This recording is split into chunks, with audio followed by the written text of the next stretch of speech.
Welcome! Today we are talking about what millionaires do on a daily basis. What are some of their habits that you can start putting in place? Some of them you might already be putting in place, but what are their habits? What are these habits that they have in common? Welcome everyone. I am Tania Vasallo, the founder of The Courage to Be Happy, and I'm excited to share this video. So here's what research has shown regarding millionaires and the daily habits that they incorporate in their life. To start out, they wake up early. So if you are someone that prefers working at night, you might want to try going to bed an hour earlier and setting your alarm and waking up an hour earlier. So you're still getting the same amount of sleep, but you're just starting your rhythm in a different way. And there is something to be said about the early hours of the day. I've been practicing this for years, where I do wake up. Now that I have a kid, I wake up around 4:35 in the morning, sometimes 5:30, depends on the time of the year. Like in the summertime, it might be a little bit later. And I utilize that time for myself. That's a way for you to get your day started by intention versus by reaction. And what do I mean by that? Is what you want to do is, instead of waking up in the morning and grabbing your phone and checking at social media, checking emails, or checking the news, or turning on the TV, that's where you're reacting to the day. You're letting the input and everything that's happening in the day trigger you, versus you deciding what's your intention. How can I allocate time for myself starting the morning? And let me tell you, like I said, I've been practicing this for several decades now. Before I had my daughter, I would literally wake up around 6 in the morning, and from 6 to about 10 a.m., I would meditate, I would visualize, I would journal, I would exercise, then I'd have a healthy breakfast, and then my morning would start around 10 a.m. I understand that for those of you that don't run your own business, that can be harder. And if you have to go to a job, then you would have to wake up earlier.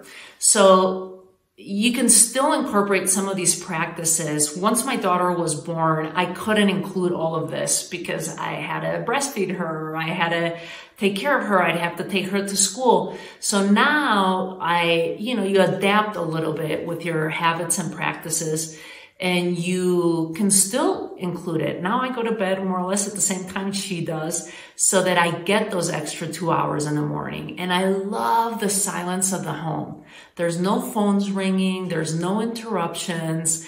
There's no TVs and backgrounds. There's no music. It's just you and the silence of the morning.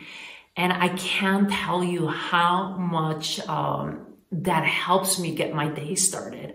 So definitely try practicing getting up earlier. And if you have to, like I said, go to bed an hour earlier, wake up an hour earlier, and try that out for a while. See if it works for you. The second thing that millionaires do, another habit that they do on a daily basis, is read. And not just like novels to keep themselves entertained. It tends to be biographies, history, and self-development. Those are the top 3 topics that millionaires are doing on a daily basis. So if you can carve out about 30 minutes a day, you can read in the morning. Like I said, if you do these practices in the morning, I also allocate about 10-15 minutes in the morning, because sometimes in the evening I'm either too tired or I'll end up just letting go and falling asleep. So if you can find time for read, and you can read, it depends on what you like. I prefer paperback. My second favorite way of reading is on the Kindle, but I also enjoy audios. So highly, highly recommend, if you're like, well, I don't have time for reading, is set yourself up with a goal, of how much do you want to read? How many books? Do you want to read 1 book per month? Do you want to read 1 book per week? Like how many books do you want to read this year, or even this month, or this week, if you're an avid reader?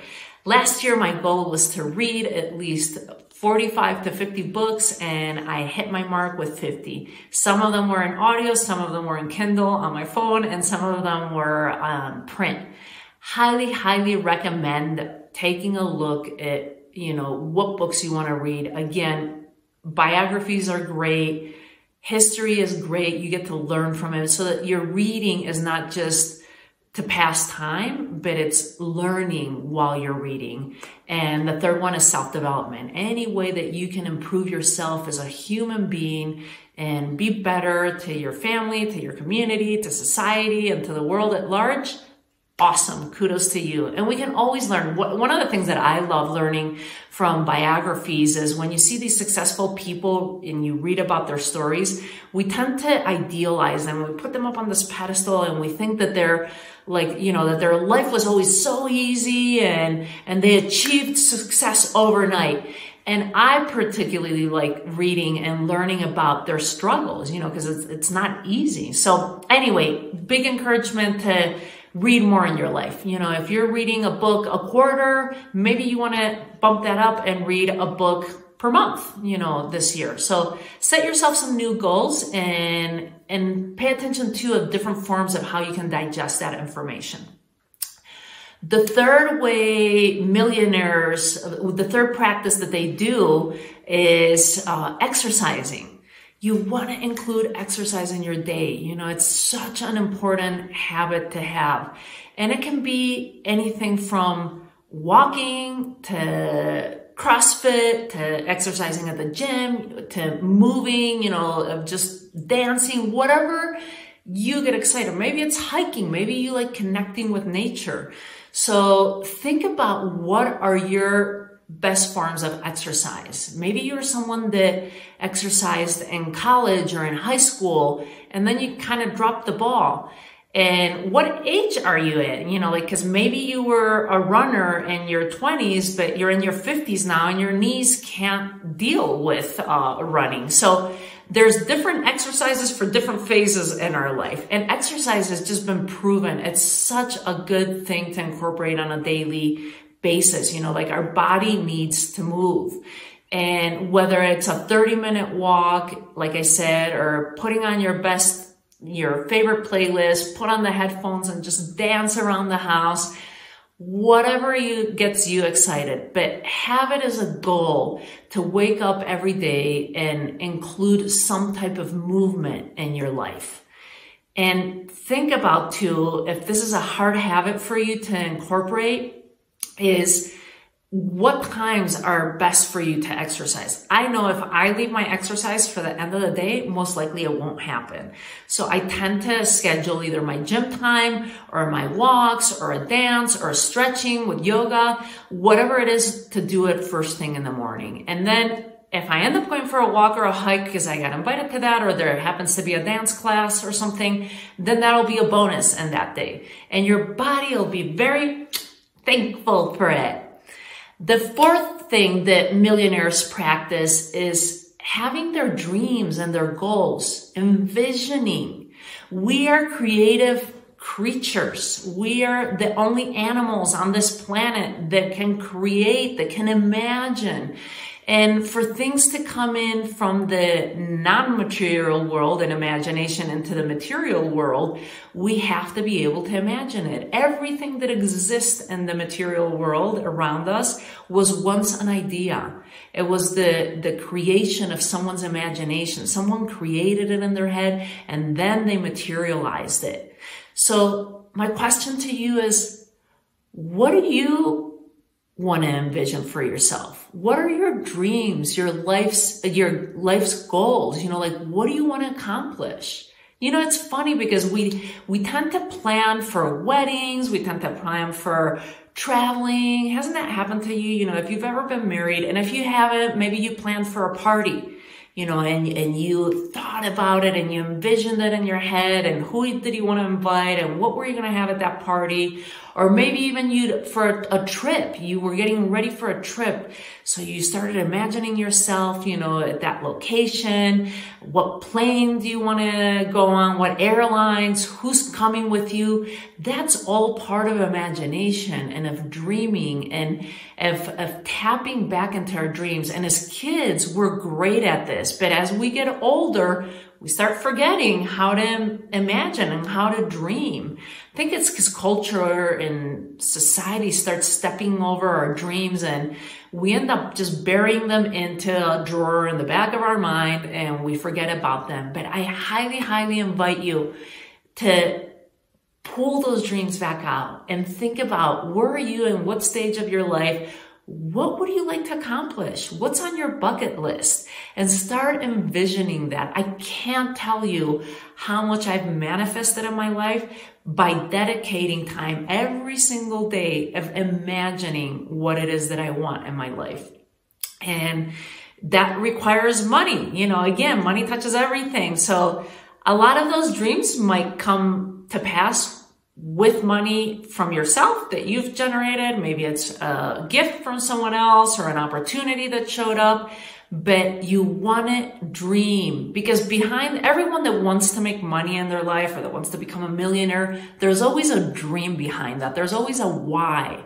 Why do you want that? So think about, what's your big why? What are your dreams? What do you want to create for your life, for your future, for yourself, for your family? And start pulling those dreams back out. And the last habit that I want to talk about today that millionaires use that has been proven is sleep. See, the thing is, we pride ourselves in this culture and in this society, and me especially coming from Spain, a culture where, everyone's partying. We don't start dinner until 10 o'clock at night. Everyone's going out. And then you pride yourself that you were up until 6 in the morning and you barely get any sleep. But one thing that we do have in Spain are siestas, nap time, and we do value our siesta time. A lot of places, smaller towns in Spain, did you know that places close from 3 p.m. or 2:30 actually, 2:30 until 5 p.m. so that people can go back to their home, have a nice lunch, dedicate that social time to their lunch, and then take a nap in the middle of the day. So sleep is so, so important. And more studies are coming out as to the importance of sleep for our productivity, for our efficiency. You really want to get your at least 7 to 8 hours of sleep a night, especially for women. I am proud to say that I love my 9 hours of sleep. If I get 8, that's okay. That's usually what I tend to get. If I can squeeze 9 on the weekend, if I'm under 7 hours of sleep, forget it. I just won't. I'm not operative. I'm just not good. It's like being drunk. I'll be driving and I see mistakes I make. I'm sensitive. You can say, oh, that shirt doesn't look nice on you. And I could start crying just because I'm on lack of sleep. So sleep is a really, really important one. And I invite you to pay attention to how much sleep you need and what's best for you. Do you like to get to sleep at 10 o'clock, at 11 o'clock and sleep until 7 or 8, or early rising? Like I said, new habits, maybe start getting up at 5, go to bed at 9. So experiment, play with it. Another thing to incorporate with sleep is your naps. I wasn't a big nap taker, even though I come from the land of siestas, but I've learned a lot from my husband, and he pays attention. He always drinks his coffee after lunch and takes a 20-minute nap because he says that's enough time to give his coffee time to work into his system and wake him up right after the nap. So pay attention to that. Maybe you're a napper, and that's okay. You have permission. I am giving you permission to take naps. I am giving you permission to sleep longer. You do not have to be on 5 and 6 hour sleep and pride yourself on that. That is a no-no. That is not something that we want to aim for anymore. We want to aim for, if you're a woman, 8 hours of sleep, 9, awesome, and have some awesome dreams. So thank you so much for being here. If you enjoyed this video, pay attention. We'll have some more millionaire habits. I'm going to create some other millionaire habit videos for you. If you enjoyed it, please share it with family, with friends, or anyone else that you think might benefit from this. And make sure to hit subscribe on the button below. That way you'll get notified. And my last question before we leave is, please make a comment below. I'd love to hear, what are your top habits that you, from the ones I mentioned, that you already have in place? And what's one habit that you're committing to that you didn't have in place, but that you're going to give it a try? Until then, I am Tania Vasallo. Thank you for being with me today, and I look forward to seeing you in our upcoming videos. Take care.